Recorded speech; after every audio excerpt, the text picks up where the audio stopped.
From Chicago Rehab Network's Talking to Walls project, reporting on affordable housing issues in Chicago, Illinois, this is Jessica Friesen.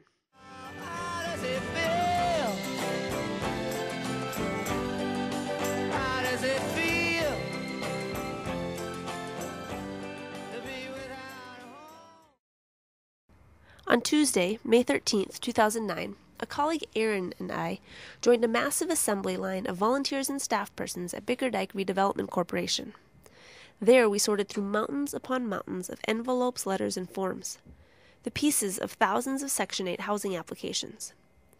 For 5 days, Bickerdike, a community development corporation on the northwest side of Chicago, opened up its doors for project-based Section 8 housing applicants. Over 4,000 applications came in from a wide variety of people, single moms, married couples, young adults, all Chicago residents seeking to find housing that's actually affordable for them and their families.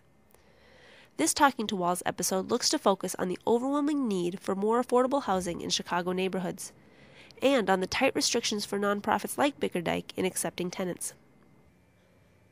At this moment we are running the lottery for the Section 8 base program from Bickerdike, which is a program for the low-income housing, which help a lot of people who does not have income or very small income. Today, what we're doing, we are getting all the envelope that we received back from the application. We had the waiting list on April the 4th, 2009. We give about 5,000 applications, and we are processing them all now to let people know about what is the waiting list number for the properties that we had available. Basically, after this, we will let them know what position they are in the waiting list, and then we begin the process of interviewing to see who qualifies for the next available units.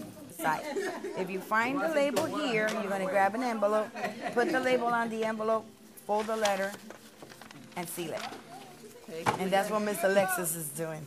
Because these two teams, I told them I was going to clone them. During a 5-day opening of the waitlist for Bickerdike's project-based Section 8 properties, they gave out 5,134 applications. They received over 4,000 in response. Now the process is a little complicated. These 4,000 responses are currently being processed for eligible tenants. At the end of this process, all eligible tenants will be given numbers on a waitlist, according to a lottery. And then, as vacancies open in the 454 units of project-based Section 8 housing within Bickerdike's portfolio, they will be filled according to this waitlist. Upon first walking in, we met Carmen Conde, who everyone calls Cece. Bickerdike's site manager of the Section 8 properties, Cece was the orchestrator of the process. She moved quickly from one task to the next, explaining the process to volunteers, answering questions about confusing applications, cracking jokes throughout the whole process. Over lunch, Cece talked with us about the 5 days from March 31st to April 4th in which Bickerdike opened their lottery. Our Section 8 waitlist is always the one that it's very overwhelming. It's like bad. This is the first time we've ever opened it like this. Normally we open it for 1 day, and people wait in line overnight for approximately 3 days. We have to have security, Chicago police from the 14th district. We have to set up porta potties. I mean, we'll give, if it's in the winter, we try to give people hot chocolate and coffee and try, we can't do too much because we're a nonprofit organization, but we try to, we know that the need is so great. The last time that Bickerdike opened its Section 8 waitlist was June 2007. Some 600 people started lining up 2 days before the doors were open. Many slept outside overnight. Seeing the overwhelming need, Bickerdike decided to open the waitlist for an unprecedented 5 days. So many applications have come in, Cece said that Bickerdike wouldn't be able to open it this way ever again. This was the first time that we actually opened it for 5 days, but I guess it was bigger than we even anticipated. Every day the line grew larger and larger. It went all the way from the start of North Avenue in Rockwell. We will line people against the wall and against neighbors' fences, and we will let the neighbors know what was happening. They're pretty familiar with it already. It will go all the way to Wabansia to Maplewood, Maplewood all the way back out to North Avenue. It was pretty peaceful. I got to give it that. I mean, just imagine rows of people, and you know you're not standing them in a straight line, okay? Because, you know, sometimes 2 or 3 people come together and they take up the whole sidewalk.